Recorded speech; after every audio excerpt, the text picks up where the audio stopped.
Hello kids, welcome to another adventure with Whiskers. Today we are going on a fossil hunt to see if we can find any fossils of prehistoric animals. Now, good places to find fossils are outcrops. An outcrop is a place where old rock is exposed by wind and water erosion and by other people's digging.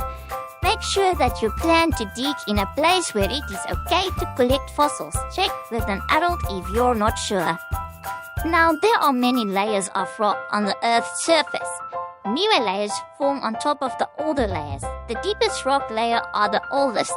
Therefore, you can tell how old the fossil is by observing which layer of rock it was found in. The fossils and the order in which the fossils appear is called the fossil record. Generally, paleontologists look for fossils on a surface exposed to air without much digging. However, a dinosaur fossil was discovered in Norway at a depth of 2.3 kilometers, which is the deepest discovered fossil.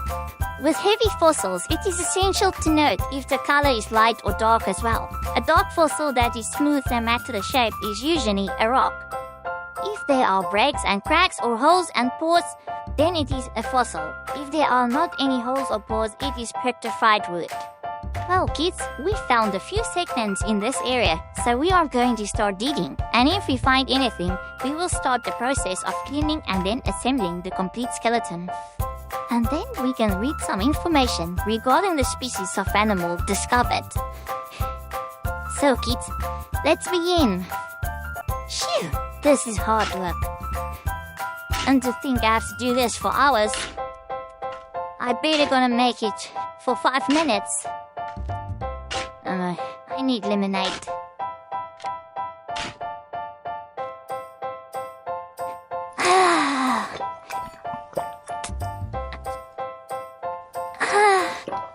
It tastes so good, really.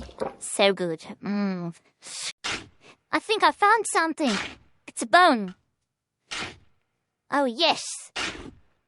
Let's dig it out. This is the moment I was waiting for. And here it is, kids. The complete skeleton of a prehistoric animal. Well, first we had to clean it. And the best way to start cleaning harder fossils is to rinse them under warm water with detergent. Next, use a nylon brush, such as a hard-bristled toothbrush, under running water and begin scrubbing off any left-behind sediment. Some people use vinegar for shell fossils, but it's not recommended for more expensive and more valuable fossils. Paleontologists also use power tools to remove the plaster cast from the fossil. Then, specialized drills and chemicals are used to chip away at the end dissolve the rock surrounding the fossil. Later, as the fossil is further revealed, paleontologists may use small picks to finish the details of removing rock. Well, now that all is said and done, can you guess the animal? You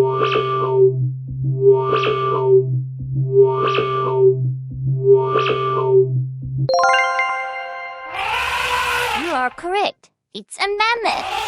One species called woolly mammoth roamed the cold tundra of Europe, Asia, and North America from about 300,000 years ago, up until about 10,000 years ago. But the last known group of woolly mammoths survived until about 1650 BC. That's over 1,000 years after pyramids of Giza were built. These animals grazed on plants using their 50-foot-long tusks to dig under snow for food like shrubs and grasses. Like today's elephants, woolly mammoths likely gave birth to one calf at a time, and the females and the young roamed in herds of about 15 individuals. Woolly mammoths were probably about the size of African elephants, around 13 feet tall, but woolly mammoths had much smaller ears, which kept them from losing body heat. They were also covered in 2 layers of fur. The shaggy outer layer could be 20 inches long and helped them stay toasty in temperatures as low as -58 Fahrenheit. Woolly mammoths also had a lump on their back, which scientists think were fat stores that provided energy when food was scarce, sort of like a camel's hump.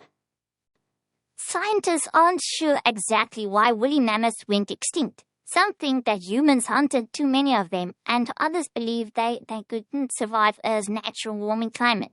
Or it could have been a combination of both. Now, a good question is, can we bring mammoths back to life? Well, however, nobody, as of date, has found a viable mammoth cell to begin the cloning process.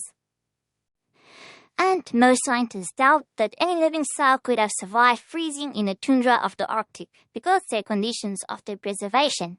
The DNA of frozen mammoths has deteriorated significantly over the millennia. Well, I guess that's the end of our journey, kids.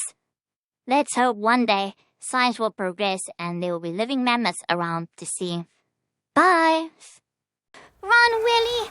They're catching up to us! Come on, you can do it! Don't let them come near us! Run! Get off of him! Come on!